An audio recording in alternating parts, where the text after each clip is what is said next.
প্রিয় বন্ধুরা, আসসালামু আলাইকুম। নতুন টিউটোরিয়ালে আপনাদের আবারও স্বাগত জানাই।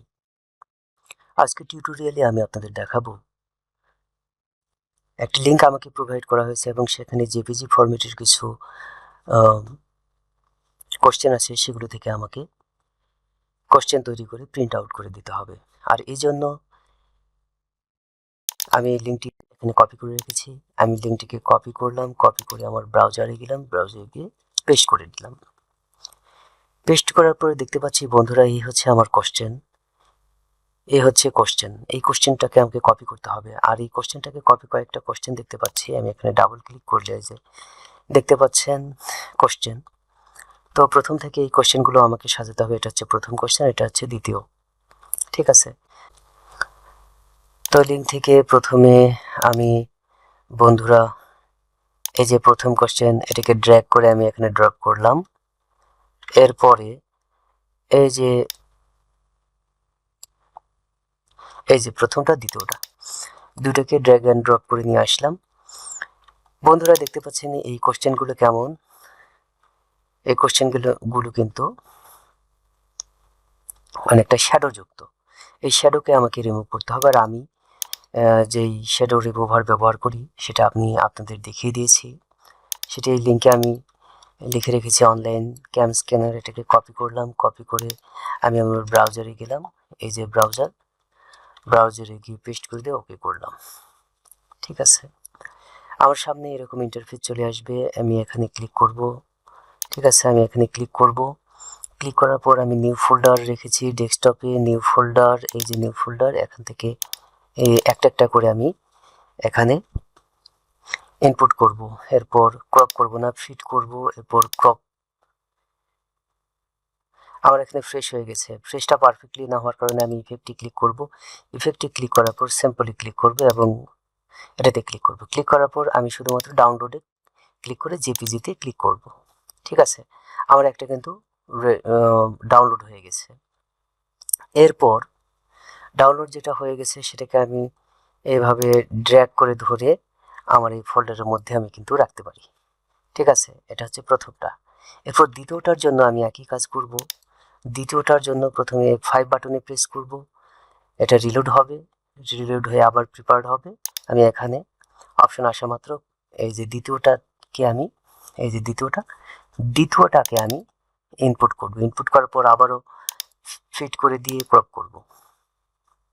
ক্রপ করার পর দেখব যে পারফেক্টলি না হওয়ার কারণে আমি ইফেক্টে ক্লিক করব, স্যাম্পলে ক্লিক করব, ব্ল্যাক এন্ড হোয়াইটে ক্লিক করব, এরপর ডাউনলোডে ক্লিক করব, জেপিজিতে ক্লিক করব।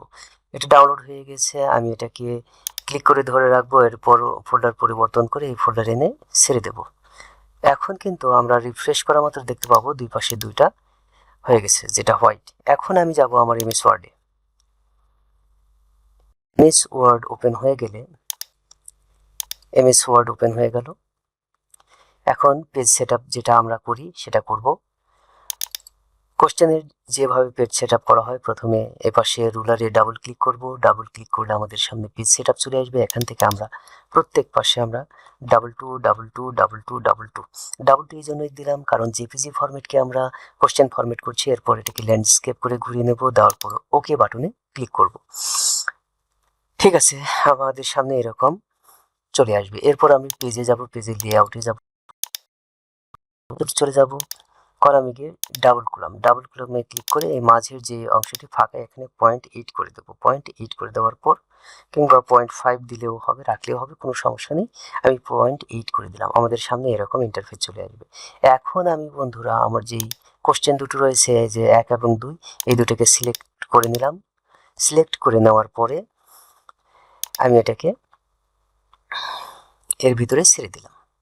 দেখবেন অটোমেটিক আমার সামনে এরকম কোশ্চেনটি হয়ে যাবে। কোশ্চেনটি অনেকটা কি কেমন মনে হচ্ছে? কোশ্চেনটাকে অনেকটা ডিপ মনে হচ্ছে না। এটাকে গাঢ় করব। গাঢ় করার জন্য আমি তো নিয়ে এসেছি গাঢ় করব। গাঢ় করার জন্য এই যে পিকচার বাটন, প্রথমটাতে যে পিকচার বাটনে ক্লিক করব। পিকচার বাটনে ক্লিক করার পর কন্ট্রাস্টে চলে যাব, সরি, যে ব্রাইটনেসে চলে যাব। ব্রাইটনেস আমরা এইভাবে একটু 20 হোক আর 30 হোক, যেটাই হোক, এরকম দিয়ে দেবো 30%। করে দেওয়ার পর এই যে কালার লেখা আছে বন্ধুরা, এই কালারে ক্লিক করবে। এরপর যে সেট ট্রান্সপারেন্সি লেখা আছে, এই ট্রান্সপারেন্সিতে আমরা ওকে করব। ওকে করার পর যে কোনো এখানে ক্লিক করলে দেখব যে পুরোটাই কিন্তু অনেকটা ডিপ হয়ে গেছে। ঠিক একইভাবে দ্বিতীয়টাতেও, এই যে দ্বিতীয় পেজ, এই দ্বিতীয় পেজে আমরা এই টেকনিকটি অ্যাপ্লাই করবো। আপনারা মনোযোগ সহকারে দেখবেন। এখানে ক্লিক করলাম, দ্বিতীয়টাতে ক্লিক করলাম। আমার প্রথম কাজ হচ্ছে ব্রাইটনেসটাকে কমাই দেবো, এটি লাইটটা কমে গেছে কিন্তু এদিকে। এরপর আমরা এই যে কালার লেখা আছে, কালারে ক্লিক করব। কালারে ক্লিক করে সেট ট্রান্সপারেন্ট কালারে ওকে করব। ওকে করলে এরকম একটা আইকন দেখা যাবে, এটাকে নিয়ে এসে আমি এর উপরে ক্লিক করব। দেখুন আমার দুইটাই কিন্তু কি হয়ে গেছে, অনেকটা ডিপ হয়ে গিয়েছে। ঠিক আছে, এখন এটাকে কপি করলাম। কপি করার পর এই পাশে এটাকে কপি করার পর ইন্ডে না, এটাকে হোমে নিয়ে যাই। এই যে এখানে আমি পেস্ট করলাম। ঠিক একইভাবে এটাকে কপি করি, রাইট অ্যারো এখানে পেস্ট করি। এখন কিন্তু এটাকে আমরা ডুপ্লেক্স প্রিন্টারে প্রিন্ট করলে উপরে এবং নিচে দুইটা কোশ্চেন আকারে বন্ধুরা বের হবে। ঠিক আছে, এভাবেই একটি জেপিজি প্রশ্নকে অনায়াসে এমএস ওয়ার্ডের মাধ্যমে প্রিন্টযোগ্য একটি প্রশ্নপত্র তৈরি করা যায়। তো সেটআপটি কেমন লেগেছে বন্ধুরা? অতি সাধারণ একটি কাজ, কিন্তু এটি আপনারা চেষ্টা করলে অনেক সুন্দরভাবে করতে পারবেন। কোথাও বোঝার কোনো সমস্যা হলে আপনার কমেন্ট সেকশনে জানাবেন এবং আমার হোয়াটসঅ্যাপে যোগাযোগ করবেন। আমি পরবর্তীতে নতুন করে দেখানোর চেষ্টা করব। তো এরকম আনকমন টাইপের কিছু ভিডিও নিয়ে আপনাদের সামনে বারবার আমি আসতে চাই। আর এই আমার ভিডিওটি নতুনদের কাছে বেশি বেশি শেয়ার করবেন এবং এখান থেকে শেখার থাকলে আমাকে ধন্যবাদ জানাতে ভুলবেন না। সকলের সুস্বাস্থ্য কামনা করে আমার ভিডিওটি এখানেই শেষ করছি। ধন্যবাদ সবাইকে। আসসালামু আলাইকুম।